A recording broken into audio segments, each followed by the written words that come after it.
All right, so you are interested in purchasing a short-term rental and starting an Airbnb or VRBO business, and you're just wondering, what are some of the basics? Where do I start? Then this video is for you. My name is Danielle Harvey, and I am a realtor here in Northern Colorado, but I also own and operate an Airbnb myself.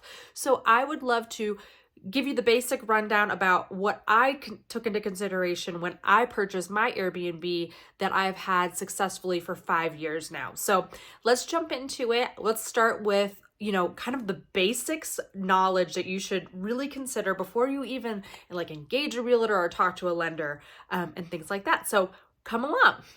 It's really important to acknowledge and accept the fact that finding an Airbnb or starting an Airbnb business, rather, is not like a get-rich-quick scheme by any stretch of the imagination. It's really difficult to replace your income right away, especially just on your first Airbnb rental.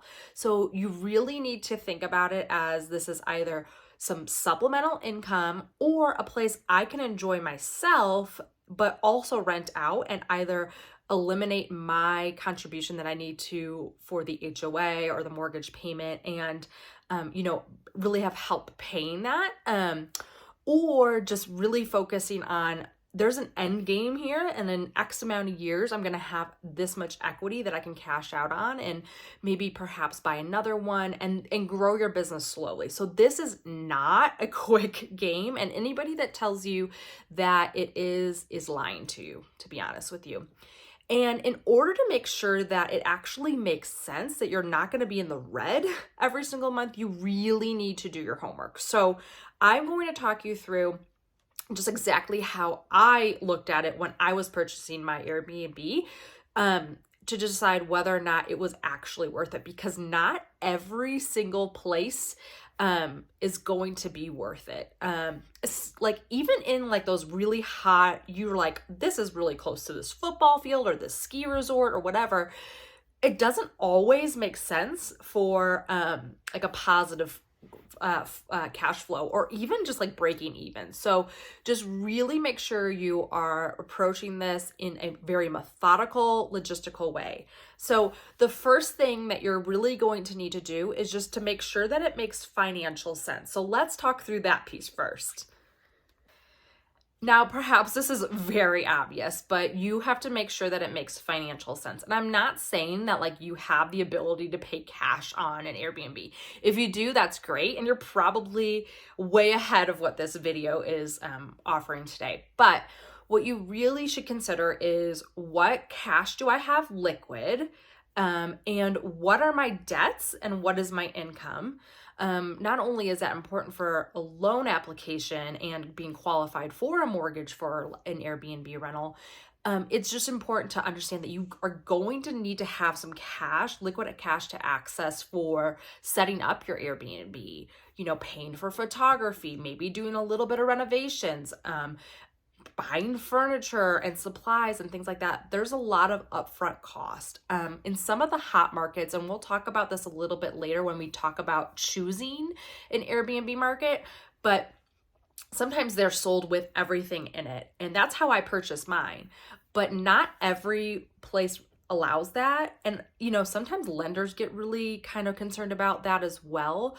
But, and not every location or state allows that within their real estate contract. And so it's just something to consider too, that you are going to need to really hire a realtor that's really engaged in Airbnb and knows how it works. So let's talk a little bit about financing. I'm not a mortgage loan originator, so I'm just going to talk through some very high level how you can sort of approach it. And then if you have specific questions or you want to get in touch with a lender that works on financing these types of properties, reach out. My contact information is below. I will connect you with my trusted people that I have used to purchase an Airbnb myself, so that you can get in the right hands. But One of the things that I want to get out right away is that when you're purchasing a short-term rental, you are purchasing a second home or a rental income property, and you are going to have to pay a larger down payment that you otherwise would. So you're not going to be offered a loan product that I can think of that you are going to be able to like put down as low as like 3% on the property. You're probably looking at least about 20% down. And then the other thing that you're going to have to keep in mind is that you're not going to get the most favorable rates that a mortgage, loan originator is able to provide. So just keep in mind that with purchasing a second home or something beyond your primary residence, you are looking at higher down payments and you're looking at less than favorable, like less than ideal current interest rates for mortgages.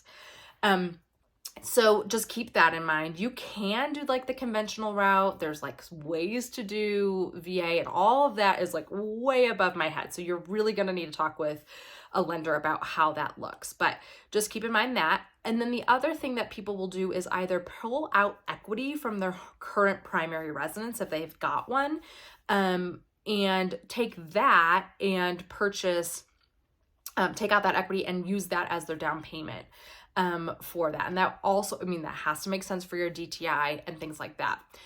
In some loan scenarios, I have personally seen where they have gone and had an appraisal during the purchase period, like the period of when you're under contract, and they have done like a rental appraisal.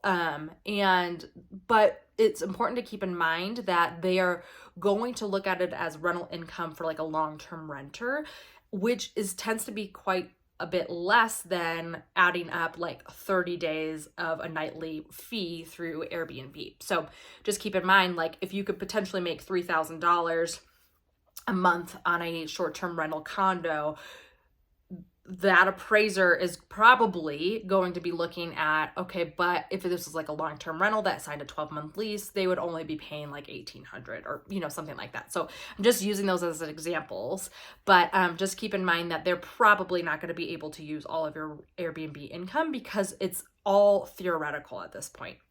Another thing that people have done in the past is they have purchased a home as a primary residence, sometimes even like a duplex or triplex, and they've rented out another side, or they have purchased a primary residence and they have used it as their primary residence for the time that's necessary, like 6 months to a year, and then they have converted that into an Airbnb and then gotten a different primary residence. So I think that people call that like house hopping or whatever.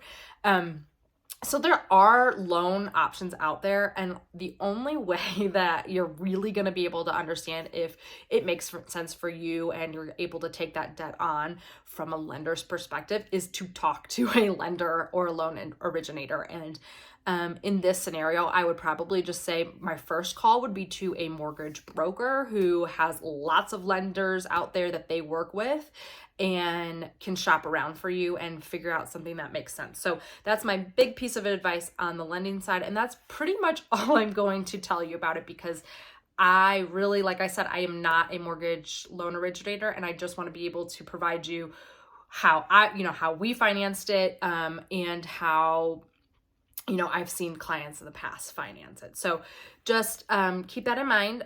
But yeah, like I said, get a sense of what is your debt, what is your income, what is your cash flow, what are things that you can easily pull cash out of. Can you pull cash out of a savings account? Can you pull cash out of a retirement account or whatever? And does that make sense?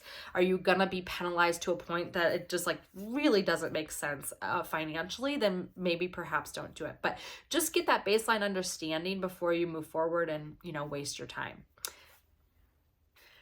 All right, so now let's talk about locating a market. If you're at this video, you probably have already kind of thought about where you would purchase a Airbnb, but here are some things that you are going to want to consider. So there really is only two different markets. There's either markets that are really going to be pretty consistent year round, perhaps by like a beach, or perhaps like in a city where there's many sports fields around, that like teams are playing all year round. That might be more of a consistent Airbnb market, if you will. The other market, which is where my Airbnb is located, is in a seasonal market. And so mine is by a ski resort here in Colorado, and we have really amazing months, and then we have very slow, dead months. And so, for example, like ski season is rocking. It's booked like 29 days out of 30. But in the summer, and as well as in the summer, because we're close to a lot of amazing hiking and whitewater rafting and things like that. But where we slow down significantly in like March, April, which we lovingly refer to as mud season, as well as like that weird part in fall where it's like too cold to hike but not enough snow to ski.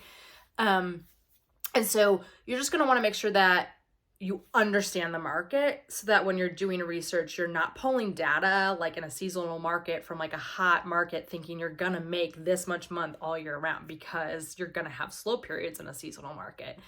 And then also just being honest with yourself to make sure that you're disciplined enough to make sure that you use the money or the cash flow from those really amazing months and set some aside for those not so great months. In my particular scenario, what I get on a rental in March, like end of March, sometimes April, is not enough to cover our HOA and mortgage. So I really rely on like that January, February amazing ski part to more than make up for what I'm gonna lose, if you will, in that March. But if you locate a market where it's really consistent year round, you're not gonna have that. Another thing that I personally would maybe consider is finding a area that is really heavily reliant on the tourism industry. Do they have tons of restaurants? The tourism industry is going to have many housekeepers to choose from, handymen to choose from, contractors to choose from, because there are so many of the Airbnbs or short-term rentals in that market. So that is what I would focus my attention on if I were to do it all over again and purchase my first short-term rental, which is what we did. I really focused on an area where I knew the energy was there to support it. So once you've decided that you are really gung-ho on a particular market, it makes sense financially, it seems, that you're at least going to be breaking even. Then the next step is to engage a real estate agent and to maybe perhaps pick their brain a little bit. I would definitely look for an agent that does this type of transaction often, because it is different. You're looking for perhaps a place that is either like that they know that you're not going to waste a bunch of time on, like whether or not like the HOA will allow short-term rentals, or perhaps they know actually how to do a transaction that includes like all of the furniture, that kind of thing. So those are some sort of unique things that happen, and that you really want to make sure you have an agent on your side that understands it, beyond like a lender that understands it. So after you've engaged a realtor and you've started the search process, one of the best ways to get some information before you're too far down the pipeline, wasting money on like home inspections and things like that, is to have your agent call the person that's listing the home, whether that's like the seller themselves or whether that's the selling agent, and just ask for them to provide you data on what their rental history has been. It is pretty standard, I would say, in most markets, at least here in Colorado, to say, hey, I'm super interested in purchasing this home, but I want to see what your rental income has been for the last 2 or 3 years. And then just see like, okay, so here's what my mortgage is going to be. Here's what they've successfully rented it out at. If I'm not going to do any major renovations, chances are I'm going to have to rent it out like if I'm not making it that much better, I'm gonna have to rent it out close to or at what they're renting it out for. So that gives you a really realistic picture. Then also ask for like their maintenance records, like what they had to pay their housekeepers and that kind of thing. You can get a better gauge. So each step throughout this transaction, as you see, or this purchasing process, you're seeing that like you're going to do some initial research, and then you're going to get a little bit closer and a little bit closer to that end goal of really understanding what it's going to cost you to do business in Airbnb. So so once you've found where you want to purchase your Airbnb or your short-term rental, then I would say you're going to need to do about 2 rounds of market analysis. And the first one is going to be a very basic, free way to do some market analysis. And then later on down the road, I'm going to talk about how you can really shore up that you're making a smart decision. So the first thing is locating a short-term rental in your place. So maybe you in your market that you're wanting to look, and maybe you already have a loan approval, so you know what you're going to look at, or you've used at least a mortgage calculator online and have decided that you need to stay within a certain amount of purchase price for it to make sense for your what you would potentially be approved for. And what you should do is go in and see kind of where your mortgage would lie. You have already talked to a lender, which I really advise, or you've at least used that calculator online. Figure out what your mortgage is going to be. And then once you've figured out what your mortgage is going to be, including HOA, because more likely than not, there's probably an HOA in these markets that you're looking at, going on just even to like the Airbnb or VRBO website, figuring out a nightly rate, maybe even going so far as to say, you know, I want to stay like 7 nights here. I'm going to like go all the way to a point where I'm actually like purchasing or making the reservation and seeing how much that is, and how much you could potentially take home. And then another piece that's really, really important you don't want to forget is that there more likely than not is going to be another Airbnb. Say it's that complex or that neighborhood or whatever, because they tend to kind of cluster together. Some neighborhoods might have an HOA that restricts short-term rentals and some others don't, or they don't have an HOA at all. So there might be another Airbnb in that area. That means that it is accepted. So figuring out what you realistically can rent it out for a night, because you don't want to go way too high to know that you can cover your mortgage, but then not get any rentals because there's a cheaper alternative in the exact same complex or exact same neighborhood. So just doing that market research to make sure that on a very average month, this is what I would take home according to my Airbnb market research, and on average, this is what my mortgage payment is more likely than not going to look like. And does it cover? Does it make sense? So that is my like very basic market research that you need to be doing at the very beginning.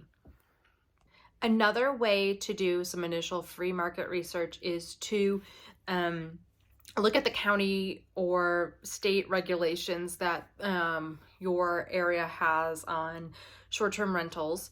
See if there's any additional taxes. It seems like there's a lot of like bills being passed that are coming down the pipeline. And so just keep that in mind, that there's some regulatory changes. And then also just see if there's some regulations about having to become like a licensed Airbnb and what that process looks like. And then another way that you can do some initial free market research is just to call. Sometimes in those like hotter markets for short-term rentals, there are management companies that specifically manage short-term rentals versus long-term rentals. So you can call them and just kind of ask them questions about the area, cost of their services, things like that. And then maybe perhaps call some housekeepers, some handymen, some contractors, and just get an idea of what the cost of doing business is going to be like in your local market.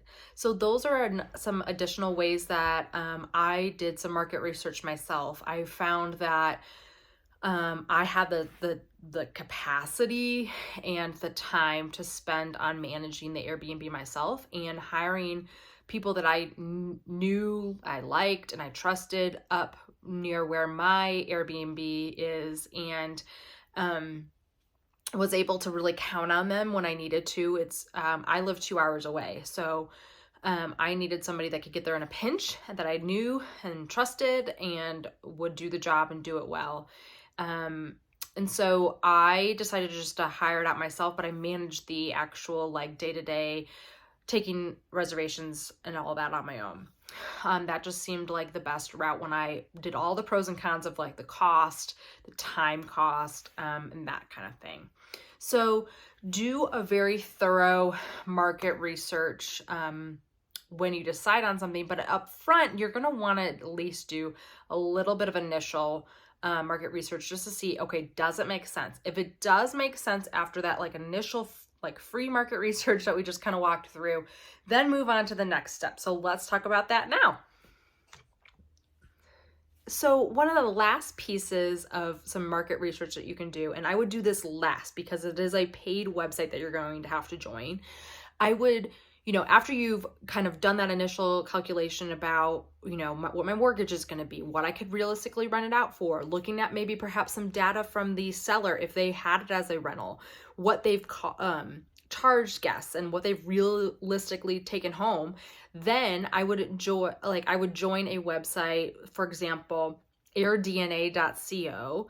There's another one called Airbtix, Airbtix, I don't know, .com. And so I'll link some websites in the description below so that you can do some market research on just deciding, like looking at some more of the analytics of like how often the rental and like things are rented in this market on like websites like Airbnb and VRBO, and really seeing a little bit more of an analytical data. So that's the final piece I would do. And like I said, it is a paid subscription. So you're going to probably, want to do that at the very end once you've selected something, so you're not wasting some money.